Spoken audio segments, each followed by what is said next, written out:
Marlon Mailangka. Sebelumnya saya sapa dulu, Horas Yahoo atau apa, Macua ya. Puji Tuhan, saudara dikasih Tuhan, saya ada di Medan sini kira-kira 4 tahun. Saya ini kalau dengar dari marga tadi, kira-kira orang Batak. Marlon, itu banyak orang Batak juga nama Marlon Mailangka. Kalau dari tampang mungkin agak-agak Nias atau Chinese gitu ya. Tapi saya ini orang Manado. Ada kawan orang Manado? Menang nampang doang. Kalau sekarang saudara menang atas dosa, katakan amin. Jadi bukan nampak lagi yang kita tampangin, saudara. Apa gunanya? Apa artinya seperti itu? Kalau kita tetap hidup di dalam dosa. Jadi menurut Pak Ridwan Huta Barat, pernah dengar nama itu? Pernah dengar itu? Cancer atau kanker, saudara, nggak serius. Yang serius kalau kita masih hidup di dalam dosa. Kenapa, saudara? Karena kita nggak akan connect dan nggak akan bertemu dengan Tuhan. Saudara ingin bertemu dengan Tuhan? Amin. Saudara ingin bertemu dengan Tuhan? Coba salam kiri kanan mengatakan siap-siap diberkati Tuhan. Jangan diam-diam, Pak. Siap-siap diberkati Tuhan. Nah, saudara dikasih Tuhan berikan kemuliaan itu. Nah, saudara, jadi saya berpikir apa yang saya akan sampaikan buat saudara. Pagi hari ini singkat saja saya mau bicara tentang tujuan, ya, tentang tujuan dalam hidup kita. Karena saya percaya setiap pribadi siapapun kita, baik yang sudah mengerti, ya, pasti dia akan memiliki tujuan dalam hidupnya. Apalagi yang sudah dewasa. Jangan nanti saudara berkata, nggak ada Pak, kami nggak ada tujuan. Asik-asik aja hidup ini. Kalau orang tidak memiliki tujuan, artinya dia tidak ada passion atau mission ke depan, begitu ya. Saudara-saudara yang dikasih Tuhan, singkat sedikit juga saya mau cerita agak kesaksian ke bapak-bapak ya, karena saya ini dulu kapten kapal di Singapura ya saudara. Kapten kapal di sini, jadi bukan kali-kali yang saya bertobat ya. Bukan, bapak ini anggota DPR juga saya dengar ya. Jadi kapten kapal, ya kami pun sekolah laut sebenarnya ya. Tapi tiba-tiba satu saat saudara, ada ombak yang kira-kira 6-8 meter membuat saya takut. Membuat saya takut dan saya berpikir pada waktu itu, kalau kapal ini tenggelam, kebetulan kapalnya bukan besar, kecil. Kalau tenggelam, maka akan selesai. Menjadi pertanyaan, kami orang Manado dari kecil, orang tua kami, bahkan ibu saya ketua yayasan sekolah Katolik, kepala sekolah Katolik, bapak saya kapten kapal sama seperti saya. Saudara yang dikasih Tuhan, jadi dari kecil kami sudah Kristen begitu. Nah, tiba-tiba nanti kalau kapal ini suddenly ya, dia masuk ke bawah itu, kalau di tengah laut begitu, untung-untungan kita bisa survive atau kita bisa selamat begitu. Dan akhirnya saya berjanji sama Tuhan, ya. Saya katakan Tuhan, kalau memang kami tiba di satu tempat yang tidak suatu kurang apa-apa, nanti saya akan turun dan mau sekolah Alkitab. Jadi bukan nasar ya, saya nggak mau berdasar, janji saja. Karena kadang-kadang janji itu pun kan kita tepati, betul kan? Nah, saudara dikasih Tuhan, nah, setelah tiba di satu tempat itu, kemudian saya nggak mau turun. Saya bilang nanti kalau masuk Indonesia saja kapal ini baru saya turun.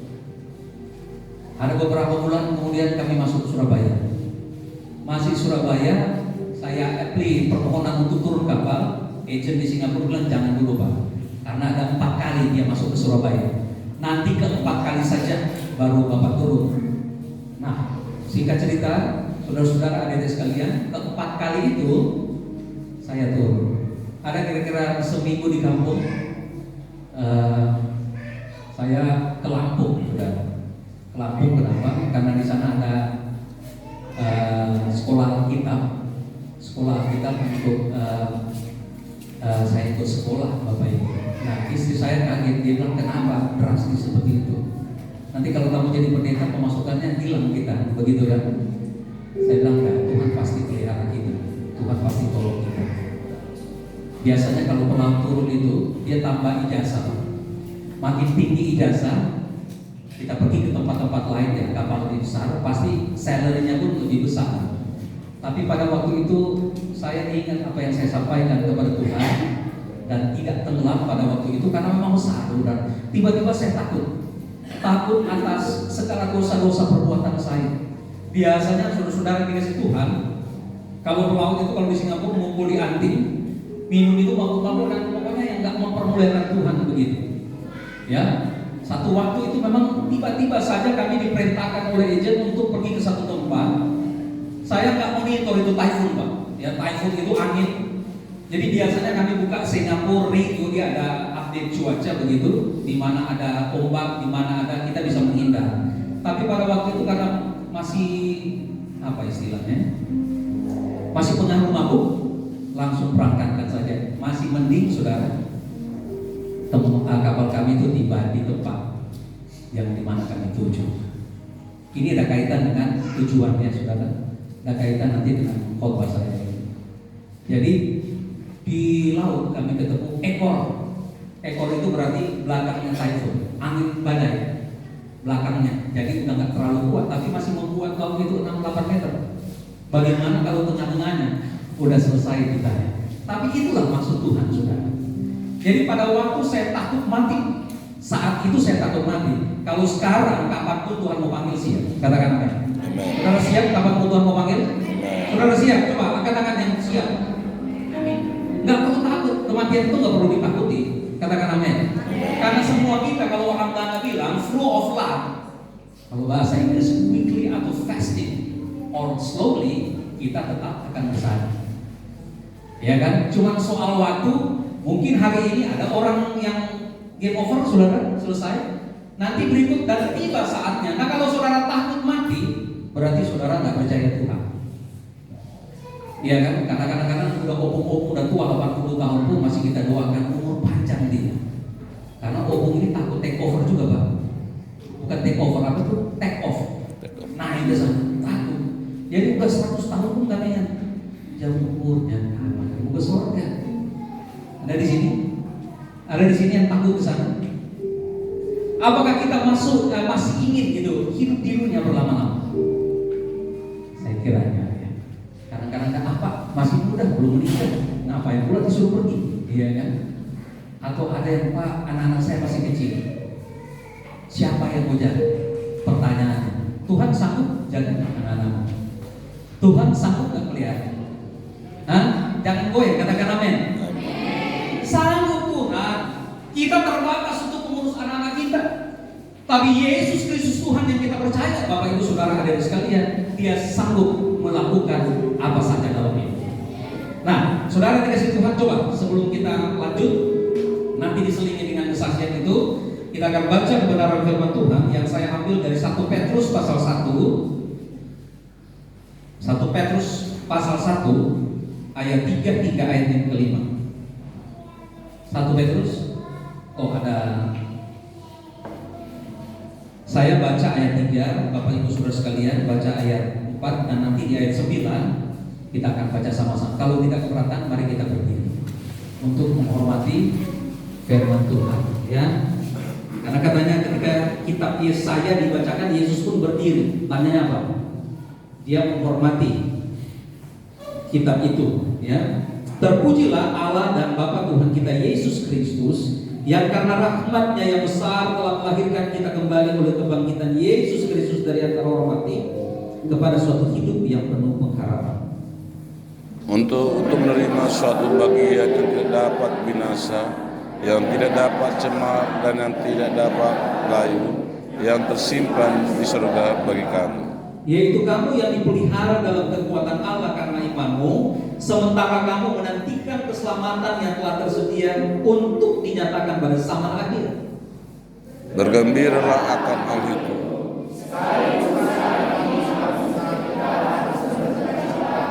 Oleh berbagai pencobaan. Maksud semuanya itu ialah untuk membuktikan kemurnian imanmu yang jauh lebih tinggi nilainya daripada emas yang fana, yang diuji kemurniannya dengan api, sehingga kamu memperoleh puji-pujian dan kemuliaan dan kehormatan pada hari Yesus Kristus menyatakan dirinya. Sekalipun kamu belum pernah melihat Dia, namun kamu mengasihinya, kamu percaya kepadanya. Sekalipun kamu tidak melihatnya, Kamu bergembira karena sukacita yang mulia dan yang tidak.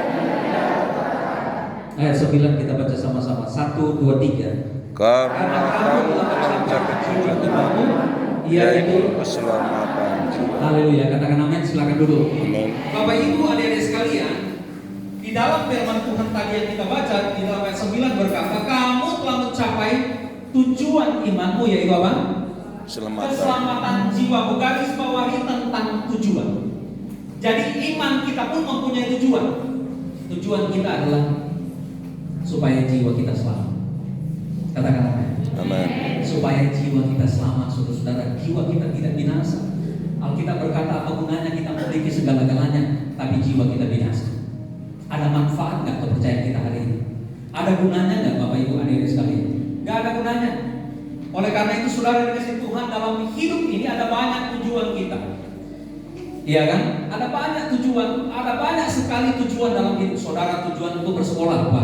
Datang ke gereja itu apa? Saudara bekerja itu apa? Saudara berpacaran tujuannya apa? Saudara menikah tujuannya apa? But that is very important saudara. Keselamatan jiwa ini yang paling penting dalam hidup kita. Katakan amin. Amin. Keselamatan jiwa karena kita ingin ke surga. Haleluya. Surga itu adalah tujuan akhir kita. Buat apa saudara datang di tempat ini? Gak apa-apa kalau begini kan Pak. Ini orang Batak semua. Yeah. Orang Manado memang agak keras juga kalau ngomong. Tapi saya percaya gak apa-apa. Yang penting firman Tuhan itu tersampaikan dengan baik. Haleluya. Haleluya. Haleluya. Haleluya. Katakan amin. Amin. Saudara yang dikasih Tuhan, selamat jiwa kita ini yang paling penting. Kalau hari ini adik-adik sekarang, apa-apa Pak, kami hidup santai aja, kami model seperti ini. Sehari kelak engkau akan punya misi dalam hidup. Sehari kelak kita akan mempunyai tujuan dalam kehidupan kita. Tujuan kita sekali lagi langit dan bumi baru, Yerusalem baru. Apa itu? Amin. Surga. Seberapa lama kita hidup di dunia ini? Iya kan? 70-80 tahun yang kemuliaannya habis penderitaan. Taruh kata aja deh kita hidup 1000 tahun, tapi hidupnya di kursi roda, hidupnya sedikit-sedikit masuk keluar rumah sakit, hidupnya apa istilahnya? Bikin susah orang lain. Mau hidup seperti itu? Gak berkualitas hidup kita, saudara. Yang penting Bapak Ibu, adik-adik sekalian, seberapapun umur yang Tuhan anugerahkan kepada kita, kualitas kita di dalam Tuhan itu yang menjadi istilahnya kalau dengan bahasa sederhana itu yang Tuhan mau. Itu yang Tuhan lihat dalam hidup kita. Saudara-saudara yang dikasih Tuhan, jadi dalam hidup ini harus ada tujuan. Karena dikatakan kamu telah mencapai tujuan imanmu. Petrus menyampaikan ini kepada orang-orang Ibrani yang ada di perantauan. Petrus menyampaikan kepada orang-orang Yahudi bahwa kamu percaya kepada pribadi yang pernah tergantung di antara langit dan bumi. Itu luar biasa. Karena dengan demikianlah tujuan kita akan membawa kita selamat. Amin, saudara-saudara yang ingin menikmati dunia ini sampai seberapa lama? Sekali lagi ada keterbatasan. Semuanya ada keterbatasan. Tapi di langit bumi baru, yaitu surga yang kita tuju, unlimited di sana, tidak ada keterbatasan. Walaupun saudara lihat kadang-kadang ada iklan apa namanya? Kalau di Telkomsel misalkan, ini unlimited, ada limit juga, iya kan? Pro XL, Pro saling kasih apa namanya iklan unlimited ada limit juga. Tapi kalau di surga tidak akan ada limit. Kita akan hidup tidak dibatasi dengan century, tidak dibatasi dengan abad, tidak dibatasi dengan minggu, tidak dibatasi dengan tahun, tidak dibatasi. Kita akan hidup bekal untuk selama-lamanya. Katakan amin. Amin. Jadi hari ini kita ingin ke surga. Amin. Hah?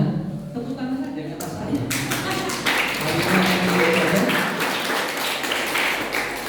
Karena saya memang begini Pak. Karena saya akan begini karena saya lihat pasti nanti akan diam-diam. Saya udah mau di mana-mana di gereja GSG yang ada. Rata-rata hanya nengok-nengok saya, mungkin ganteng kali yang begitu. Nengok-nengok. Jadi saya nyengkeki sendirinya. Inspirasinya keluar. Jadi saya teriak-teriak aja sendiri. Iya kan? Beda. Karena saya perantau. Begitu. Tapi saya memang tahu orang Batak Pak. Dari ibu saya punya adik dua menikah dengan orang Batak. Satu marga Manado, satu marga seperti Bapak. Jadi bekas kepala koreng gagak hitam Lampung, Pak Siopi itu. Ya. Kalau yang Manurung itu lebih banyak banyak di swasta. Jadi sepupu-sepupu saya ya warga Batak juga, ya. Dan ada yang belum menikah. Kalau ada pun mau, nggak apa-apa. Saya tinggal jodoh-jodohkan sama. Nah, saudaraku yang dikasihi Tuhan, jadi sekali lagi kita harus memiliki tujuan. Katakan amin. Harus ada tujuan. Jadi sekali lagi saya mau katakan bahwa tujuan yang paling penting dalam hidup kita yaitu supaya jiwa kita selamat. Ingin saudara, supaya kita hidup bersama-sama sesuai dengan janji Tuhan. Kita akan memerintah bersama-sama dengan Kristus. Itu tujuan kita. Nah, hari ini itu sebabnya saya senang tadi Pak, ujian penyembahan itu luar biasa, ya. Ujian penyembahan itu harus sungguh-sungguh ketika kita menyembah dan memuji Tuhan. Katakan amin. Kenapa saudara? Alasan kita menyembah memuji Tuhan itu karena hanya itu yang Tuhan tidak dapat lakukan. Bangkitkan engkau dari mati bisa, membawa engkau ke surga bisa. Dia nggak bisa memuji dan menyembah dirinya sendiri. Oleh karena itu Tuhan memilih dan menetapkan kita. Tuhan bermitra dengan kita supaya kita dapat memuji dan membesarkan nama Tuhan. Katakan amin. Jadi saudara-saudara dari Tuhan, kalau memuji aja, angkat tangan aja, haleluya. Karena itu yang Tuhan nggak bisa. Kalau dia bisa memuji dirinya sendiri dan menyembah diri, dia nggak perlu kita dan dia bukan Tuhan. Jangan percaya. Karena sama seperti manusia, angkat dirinya sendiri, muji-muji dirinya sendiri. Apakah Tuhan seperti itu? Oleh karena itu Tuhan pilih kita bersyukur oleh karena anugerah Tuhan. Kita ada hingga hari ini semua karena kebaikan Tuhan. Jadi nanti ada kaitannya saudara, kita diselamatkan juga bukan karena perbuatan baik kita. Kita diselamatkan karena kasih dan anugerah Tuhan. Katakan amin. Coba sebentar kita lihat ayat itu biar saudara paham. Efesus pasal 2 ayat 8. Jadi kontribusi kita, Pak, kok ada orang di seberang sana dia harus melakukan kebaikan. Kata Yesaya 66 ayat 4, kebaikan manusia itu seperti kain kotor, kain larat dalam bahasa Ibrani. Ya, sebaik-baik kita gak akan membawa kita ke surga kalau bukan yang Tuhan campur tangan. Misi surga datang ke dunia, Yesus datang ke dunia untuk menyelamatkan kita. Haleluya. Di sini dikatakan sebab karena kasih karunia saya dan saudara, kamu ini bicara dengan kita juga, diselamatkan oleh iman kita. Itu bukan hasil usahamu, tapi apa? Pemberian Allah. Jadi bersyukur kalau saudara Kristen, amin. Bersyukur kalau saudara percaya kepada Yesus. Bersyukur kalau saudara ada saat ini di tempat seperti itu. Tandanya engkau sedikit lagi akan bersama-sama dengan Kristus. Jadi bukan hasil usaha kita. Kalau boleh dikatakan, sebaik-baiknya kita tetap ada celah juga. Sebaik-baiknya kita tetap ada celah. Jadi kalau Tuhan nggak datang, apa yang harus kita lakukan? Manusia mencari Tuhan, nyangkutnya di gua-gua, nyangkutnya di pohon-pohon, betul nggak? Berhala-berhala begitu. Karena dia mau mencari Allah yang hidup itu, dia nggak ketemu. Sehingga Allah berinisiatif untuk datang. Itu sebabnya di dalam Yohanes pasal 3 ayat 16 dikatakan, karena begitu besar kasih Allah ke dunia ini sehingga apa? Dianugerahkanlah anaknya yang tunggal. Barang siapa yang percaya kepada yang tidak akan binasa melainkan apa? Oleh mendapatkan kehidupan kekal. Itulah yang kita tuju semua. Amin saudara. Itu sebabnya keselamatan itu perlu dijaga nggak? Perlu dijaga nggak keselamatan itu? Ada yang bilang nggak perlu. Saya menganut pemahaman harus dijaga. Harus dijaga. Keterbatasan kita menjaga, tapi harus dijaga. Minimal kehidupan kita saudara, kehidupan yang disiplin, kehidupan yang bertanggung jawab. Jadi ada 3 hal yang saya akan bagikan secara singkat dengan menjaga keselamatan jiwa yang Tuhan sudah anugerahkan kepada kita. Di dalam ayat 3 coba saudara perhatikan. Jadi apa yang harus kita lakukan atau apa yang harus menjadi tanggung jawab dalam hidup ini untuk menjaga keselamatan jiwa itu sendiri. Di dalam ayat 3 dikatakan, terpujilah Allah dan Bapa Tuhan kita Yesus Kristus, yang karena rahmat-Nya yang besar telah melahirkan kita kembali.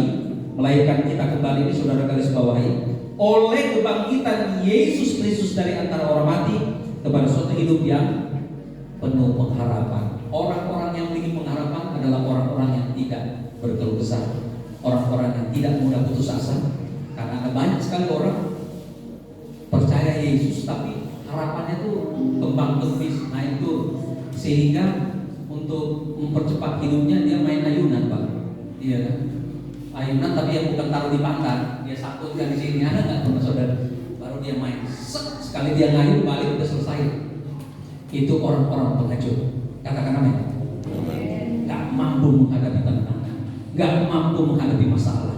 Orang-orang yang ada di dalam Kristus, dia katakan segala perkara dapat kutampung di dalam Dia yang memberikan kekuatan. Nah, saudara-saudara yang dikasih Tuhan, adik-adik sekalian, itu sebabnya firman Tuhan katakan yang pertama kita harus dilahirkan kembali. Kelahiran kembali ini bicara tentang bagaimana kita dibaptis. Kelahiran kembali ini bicara bagaimana ketika kita menerima Yesus, percaya, kita mau ditenggelamkan, kita mau dibaptis. Sehingga dalam gereja atau pemahaman gereja itu ada dua, ya, diselam dan dipercik.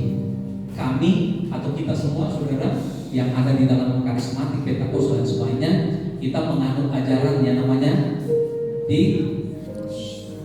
ditenggelamkan atau diselamkan, saudara-saudara yang dikasih Tuhan dan sekalian. Jadi ketika kita menerima Tuhan, di sini dikatakan kita harus dilahirkan kembali. Jadi kelahiran kembali ini sangat penting dalam hidup kita. Seperti percakapan Yesus dengan Nikodemus. Nikodemus seorang ahli Taurat yang boleh dikatakan profesor dalam Taurat itu sendiri. Tapi ketika Yesus katakan kau harus dilahirkan kembali, dia nggak mengerti. Dia pikir masa udah tua bangka, opung sudah tua seperti itu harus dimasukkan lagi ke dalam rai baru doa. Yang dimaksud Yesus bukan ini, tapi kita harus dilahirkan kembali sebagai tanda pertobatan dalam hidup kita. Katakan amin. Amin. Katakan amin. Amin. Harus dilahirkan kembali, saudara. Nah, saudara dikasih Tuhan, kelahiran kembali itu berlaku dalam hidup kita. Kita sudah dibaptis, masih bisa berdosa?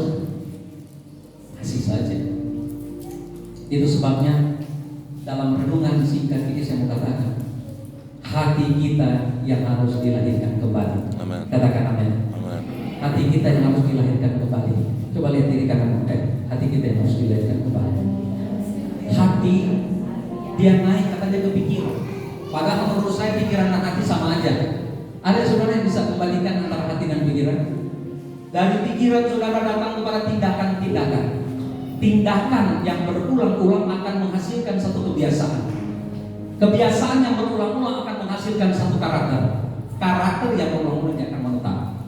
Kalau biasanya yang baik yang kita lakukan, saudara, kita akan menghasilkan karakter yang baik. Kalau yang buruk, saudara, yang kita lakukan akan menghasilkan karakter yang buruk.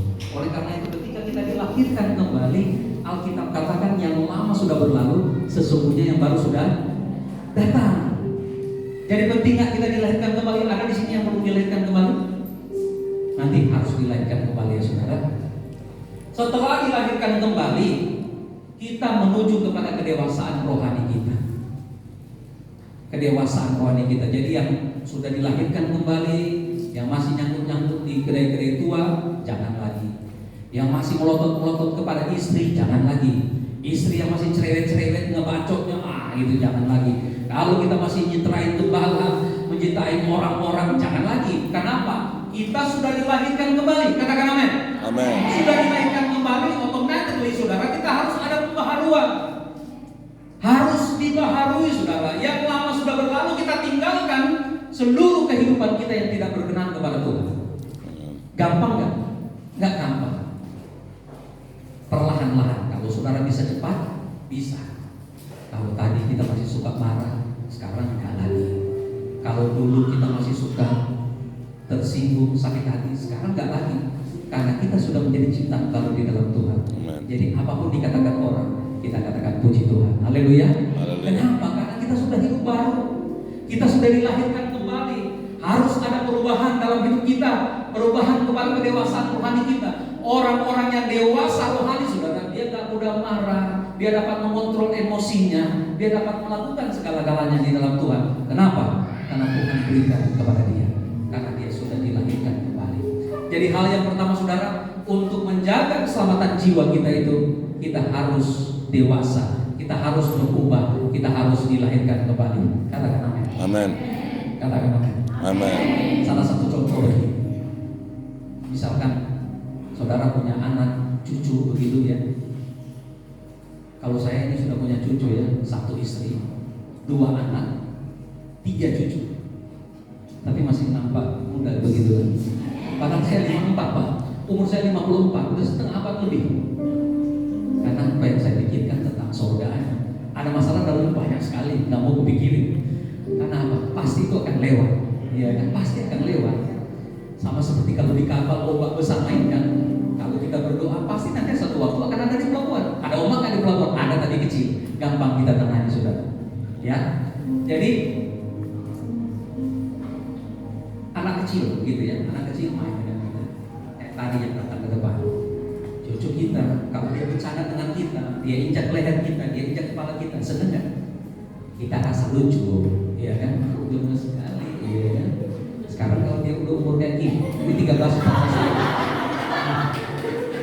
13-14 tahun lalu dia main dengan kita, anak kita, ya, kita bilang kurang ajar kan? Kenapa? Karena tidak dewasa kan?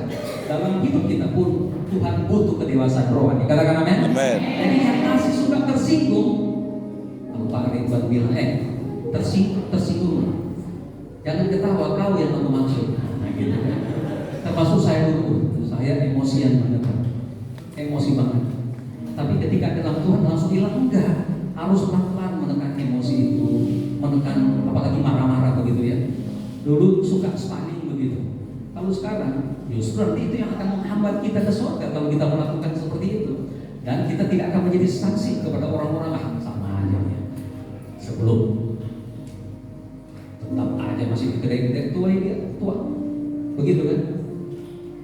Di kampung saya itu sebelahnya ada gereja Gedimba besar. Sebelahnya lagi ada tempat nyambung ayam. Jadi kalau mereka pergi sama-sama kayak seperti ini, tenteng Alkitab, yang satu takut sembunyiin sedikit.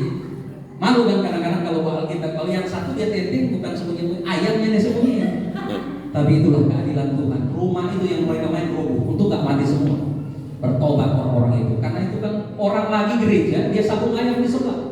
Dosa kayak itu. Nanti Tuhan yang berperkara dengan orang-orang itu. Haleluya saudara. Orang Kristen, orang Manado mana ada masjid? Nggak ada, apalagi di gunung-gunung. Kayak di mana ya? Kayak di Mesir. Tapi sekarang saya lihat banyak juga. Di sana orang mau kontrak rumah, ditanya dulu agak mau apa. Jadi sama aja sebenarnya Pak. Kalau di sini Islam pun bikin kita seperti itu, di Manado tuh begitu. Masjid ada berdiri bagus, diratakan, dipindahkan di belakang, jadi nggak kelihatan. Teknik-teknik seperti itu bukan hanya di mereka. Orang Kristen pun ada. Padahal kita gembar-gemborkan tentang kasih. Haleluya saudara, harus mengasihi. Padahal kalau orang dia kena kita kalau boleh kita balas juga. Lempar dengan kapas, dilempar kembali dengan kapas, isi batu, ya kan ada batu. Betul nggak orang itu? Jadi saudara yang kasih Tuhan, yang pertama harus berubah. Katakan amin. Amin. Colek-colekin karena ya berubah. Kalau hari ini, kalau saudara sudah berubah, tingkatkan perubahan itu, iya kan? Tapi kalau belum bertobat hari ini dan berubah, amin. Amin saudara. Yang kedua ada di dalam ayat 6, Bapak Ibu, adik-adik sekalian, dikatakan apa yang harus kita bertanggung jawab atau kita menjaga keselamatan jiwa itu. Firman Tuhan bicara begini, bergembiralah akan hal itu, sekalipun sekarang ini kamu seketika harus berduka cita oleh berbagai-bagai pencobaan. Banyak sekali pencobaan yang kita alami, banyak sekali, apalagi 2 tahun terakhir ini kan, COVID, pemutusan hubungan kerja, ada banyak halnya. Tapi firman Tuhan katakan berbahagialah akan hal itu, sekalipun sekarang ini kamu seketika itu interval waktu yang sekejap saja kalau orang Melayu itu, nggak panjang durasinya, ya. Kamu harus berduka cita oleh berbagai-bagai pencobaan. Ada banyak sekali masalah yang kita hadapi, baik itu tekanan, kesulitan, kesukaran, ya. Mungkin adik-adik yang masih remaja dia belum mengerti tanggung jawab dalam keluarga, sehingga ya kalau main-main aja. Tapi yang sudah menikah, saudara-saudara yang kasih Tuhan, ada banyak hal. Tapi Tuhan bilang bergembira aja, karena bukan itu yang menjadi tujuan kita. Kalau saudara baca di ayat sebelumnya dikatakan, harta kita sesungguhnya tersimpan di surga. Itu tidak dapat cemara, katakan amin. Tidak dapat binasa, katakan amin. Dan tidak dapat layu. Kita ingat aja ada harta yang melimpah yang tersimpan di surga bagi kita. Jadi kalau hari ini kau didera dengan berbagai kesulitan, Yakobus katakan berbahagialah ketika kau jatuh dalam berbagai-bagai pencobaan. Jadi bukan hanya satu cobaan, berbagai-bagai pencobaan. Karena percobaan itu netral dalam kehidupan kita. Katakan amin. Ketika Tuhan dalam tanda petik mengizinkan kita dicoba, bukan karena Tuhan marah, bukan karena Allah dendam bagi kita. Otot-otot iman kita akan terbangun ketika ada banyak sekali kesulitan. Orang yang menyangka hidupnya lempeng-lempeng saja, kata Amsal, kita nggak tahu. Ternyata ujung-ujungnya mau. Jadi untuk mengingatkan kita selalu, membuat kita selalu berintrospeksi, saudara, ya itulah membuat kita berdoa karena ada banyak sekali kesulitan yang kita hadapi. Ada banyak sekali permasalahan. Masalah dalam rumah tanggamu, masalah dalam pekerjaan, masalah dalam usaha, ada banyak sekali, saudara.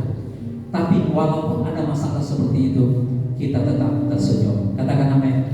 Kita tetap bergembira. Apakah dengan kau marah-marah karena nampak sahasta saja, atau membuat masalah itu berlalu? Enggak, tetap akan ada masalah.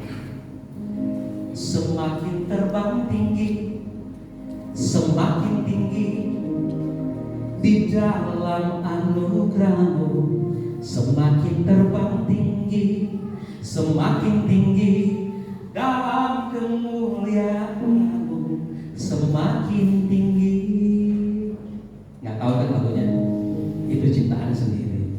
Artinya gini, sudah gini ya, harus kayak gini. Jadi kita orang Kristen dibilang bagaikan Raja Wali, betul kan? Raja Wali ada badai, dia turun atau dia naik? Naik.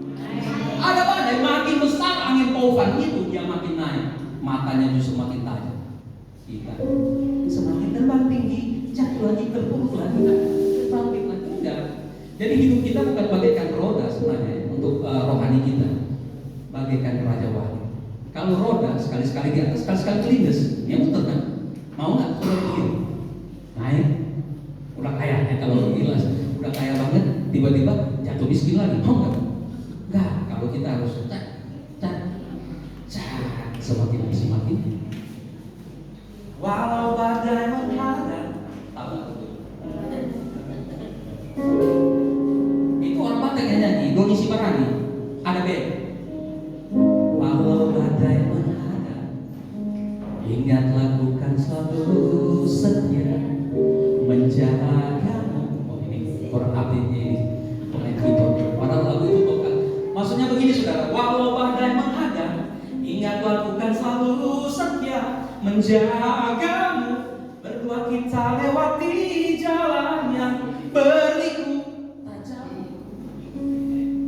Ada, terutama adik-adik ya, kalau pacaran ya istilahnya saat-saat ini kalau sudah pacaran, suka duka senangnya harus dijalani.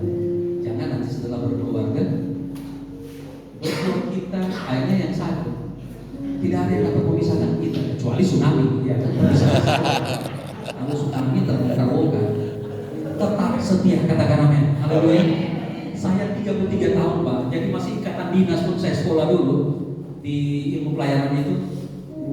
Saya udah jatuh dalam dosa, tapi saya bertanggung jawab dan hingga hari ini masih itu aja. Haleluya kan? 33 tahun saudara dikasih Tuhan, bukan gampang.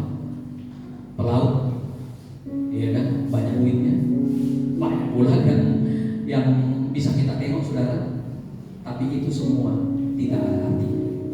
Katakan amin. Hati senang walaupun dongadong hepe, dongadong hepe, itu orang Kristen. Walaupun Gus nyanyi begitu Pak, karena Gus masih pemuda, udah menikah. Pemuda-pemudi dongadong hepe nggak apa-apa, tapi kalau sudah menikah gimana? Akan berpikir gitu. Tapi ingat, sekali lagi saudara, Tuhan tetap pelihara kita. 3 hari kita nggak makan pun, Dia tetap Tuhan. Haleluya. Jangan saudara berpikir, Tuhan, kenapa kau biarkan banyak kali masalahku hari ini? Enggak, saudara. Masalah-masalah yang kau hadapi adalah masalah biasa yang tidak melampaui kekuatan. Pada waktu engkau dicobai, Dia setia akan hadir. Dia yang setia dan hadir akan memberikan jalan keluar. pasti dalam hidup kita ini ada jalan keluar. Amin, saudara. Masalah apapun di dalam rumah tangga keluarga kita, bisnis, usaha, pekerjaan yang kita lakukan, ada masalah. Masalah itu netral. Jadi masalah itu untuk membuat kita supaya tetap bersama-sama dengan Tuhan. Jadi yang kedua apa? Tetap bergembira. Tetap senyum dan bergembira, saudara. Senyum. Masalah itu kita ketawain aja. Tapi jangan ketawa-ketawa sendiri di ya kan? Itu kalah dengan masalah. Tiba-tiba kata Pak Pendeta ketawa-ketawa, ternyata udah lain dia, udah kalah dengan masalah itu sendiri. Masalah yang kalahkan dia, jadi udah tertawa-tawa sendiri. Berarti itu tinggal di bawah dia ya kan? Jangan, saudara. Haleluya. Jangan. Jadi itu yang kedua. Ya ini singkat aja. Yang kedua. Yang ketiga. Yang ketiga ada di dalam ayat 8. Dikatakan begini, sekalipun kamu belum pernah melihat dia, namun kamu mengasihinya. Kamu percaya kepada dia sekalipun kamu sekarang tidak melihatnya. Kamu bergembira karena sukacita yang mulia dan yang tidak terkatakan. Alkitab katakan sekalipun kamu belum pernah melihat dia. Di sini ada yang pernah melihat Yesus? Dia yang dimaksud sini adalah Yesus. Ada nggak program doa pagi tiba-tiba kita bertemu di depan situ? Selamat pagi Yesus. Ada di sini? Ada nggak? Jumpa kita di gerbang situ? Belum pernah. Jadi kenapa saudara percaya kepada dia? Kenapa saudara mengasihi dia? Jadi kita tinggal mendengar apa yang disampaikan para hamba Tuhan, Bapak Ibu adik-adik sekalian. Rasul-rasul menyampaikan itu. Jadi kalau Pak Petrus, Pak Petrus Nenggolan, Petrus si hobi ya. Kalau dulu Petrus penakut, kira-kira ada Injil yang sampai sini kan? Kalau Matius, Markus dan lain sebagainya, termasuk Paulus itu penakut, saudara. Kita menikmati Injil kan? Menikmati berita keselamatan kan? Oleh karena mereka berani dan dikuatkan oleh Roh Kudus, saudara, Bapak Ibu adik-adik sekalian, sehingga hari ini kita mengasihi dan kita percaya kepada Yesus karena kita dengar pemberitaan seperti ini. Katakan amin. Katakan amin. Jadi pemberitaan firman Tuhan itu harus melengkapi kepercayaan kita supaya kita tahu kita mengasihi dia, dan belum pernah ada orang yang pernah berjumpa dengan Yesus yang gondrong itu, Yesus yang ganteng itu, yang melakukan perkara-perkara yang spektakuler 2022 tahun yang lalu di bumi Palestina, di bumi Israel. Dia membangkitkan orang mati, dia menyembuhkan orang kusta, mencelikan mata orang buta. Itu dilakukan dan kita dengar. Hari ini kita percaya, kita memberikan diri dibaptis, dan seterusnya kita mengasihi dia. Jadi hal yang ketiga, saudara, kita harus percaya kepada pribadi Tuhan. Katakan amin. Pribadi Yesus itu sendiri. Katakan amin. Coba lihat diri kami, katakan percaya kepada pribadi Tuhan. Percaya kepada pribadi Yesus. Jangan percaya kepada pribadi-pribadi yang lain. Ada orang Manado yang pakai jilbab yang top sekali ini sekarang, Pak. Bapak DPR yang say no tuh begitu. Tiba-tiba 10 tahun dihukum, keluar jilbab. Sedih sekali saya. Kenapa? Dia bekas ratu kecantikan, bapaknya bekas rektor salah satu universitas terkenal di Manado, di Sulawesi Utara, omnya atau tulangnya bekas kepala staf angkatan laut, kemudian tulangnya yang satu lagi bekas gubernur Sulawesi Utara. Tiba-tiba konvert, pindah. Kalau di sini nanti ada seperti itu, saudara, hari ini aja saya kutuk dia. Kenapa? Dari sekolah minggu dengan firman Tuhan, dari kecil, dari pemuda remaja firman Tuhan, tapi karena keseksaan hidup, Bapak Ibu Saudara yang kasih Tuhan, hedonis yang kita lihat orang-orang itu, tiba-tiba cuma karena itu aja Yesus dibuang, saudara-saudara adik-adik sekalian. Jangan sampai terjadi. Kenapa, saudara? Karena kebenaran mutlak itu nggak melekat dalam hidupnya. Oleh karena itu saya mau katakan percaya kepada pribadi Tuhan. Katakan amin. Amin. Jangan percaya kepada hal-hal yang lain. Jangan percaya mujizat, jangan percaya berkat, jangan percaya yang lain-lain. Walaupun itu mujizat berkat kita butuh nggak? Butuh mujizat nggak? Harus. Untuk mempermuliakan nama Tuhan pun harus ada. Berkat butuh nggak? Jangan goyah-goyah. Berkat butuh nggak? Betul. Ya pasti butuh lah.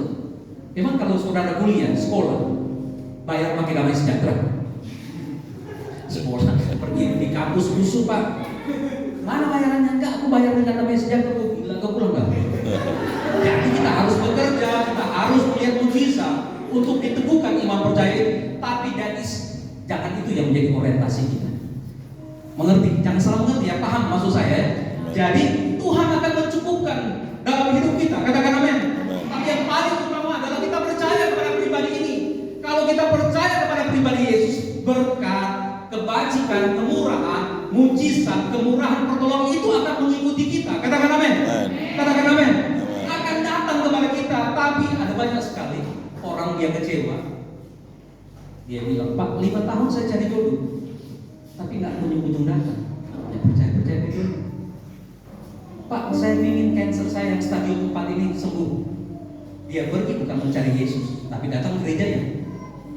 Muncul-muncul begitu, nggak dapat kesembuhan. Kira-kira sakit hati nggak orang itu? Kecewa dia. Tapi kalau saudara percaya kepada pribadi Tuhan, apapun yang terjadi dalam hidup, saudara tidak akan kecewa. Katakan amin. Namun satu yang dia minta, agar kita percaya sampai mujizat menjadi nyata. Mujizat gak pernah nyata dalam hidupmu. Dia tetap Tuhan yang harus kita percaya dan kita sembah. Katakan amin. Katakan amin. Katakan amin. Berikan kemuliaan. Gak pernah kita lalui itu tetap Dia. Itu sebabnya kita harus percaya kepada pribadi ini yang beberapa hari lalu saudara merayakan.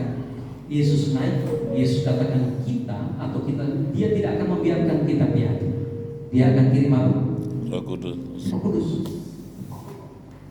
Pribadi Roh Kudus ini akan menolong kita, membela kita dalam kehidupan kita, saudara. Orang-orang dulu menolak Allah dengan berhala-berhala.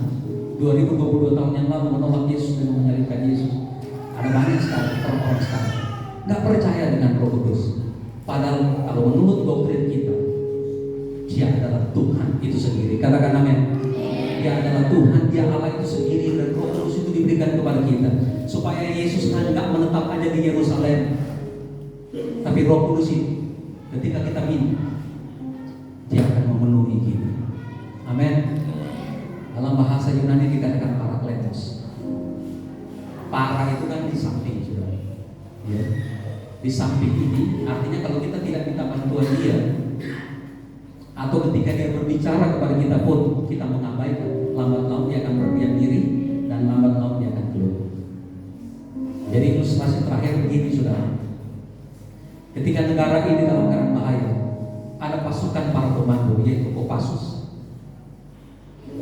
marinir, pasukan khas angkatan udara, pokoknya pasukan-pasukan khusus. Pasukan-pasukan ini bukan pasukan-pasukan wajib, ya. Mereka itu nanti digunakan waktu negara dalam keadaan darurat dan bahaya. Tinggal diperintahkan presiden. Kalau presiden nggak memerintahkan sebagai panglima tentara, dia akan berdiam diri di barat. Demikian juga ketika saudara masuk meja operasi, begitu ya. Ada dokter yang operasi, ada para medis yang terdiri dari perawat dan dokter yang lain untuk membantu.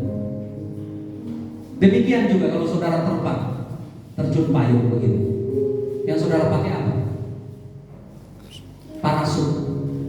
Parasut itu kalau tidak dibuka, tidak ditarik atau tidak ditindis, dia tidak akan mengembang. Kira-kira kalau saudara sampai di bumi, selesai nggak? Kurang lebih fungsi Roh Kudus parakletos dalam hidup saudara seperti itu. Oleh karena itu, betapa penting kita harus diisi atau dicurahkan oleh kuasa itu, oleh Roh Kudus itu. Roh Kudus akan menginsafkan kita dengan dunia ini. Jadi jangan sekali kita menolak Roh Kudus. Katakan amin, saudara. Roh Kudus yang mau datang, Roh Kudus yang lembut itu akan menghampiri, saudara. Oleh karena itu dalam kehidupan kita harus percaya kepada pribadi Tuhan. Jika kita percaya kepada pribadi Tuhan, seperti yang disampaikan kitab suci, maka engkau akan selamat, engkau beserta seisi rumah tangga, keluarga. Jika engkau percaya kepada pribadi ini, dikatakan firman Tuhan akan mengalir aliran-aliran air yang memberikan kehidupan kepada kita. Mazmur 37 ayat 5, jika engkau percaya kepada pribadi itu, ada banyak masalah dalam hidup kita, Dia akan bertindak. Haleluya, saudara. Haleluya. Percayalah kepada pribadi ini. Roh Kudus yang diutus Tuhan menjadi bagian dalam hidup kita. Kesimpulan dari tiga hal ini sudah ada dalam Amsal 4 ayat 23. Kira-kira itu apa? Coba tolong tampilkan satu ayat ini untuk menutup.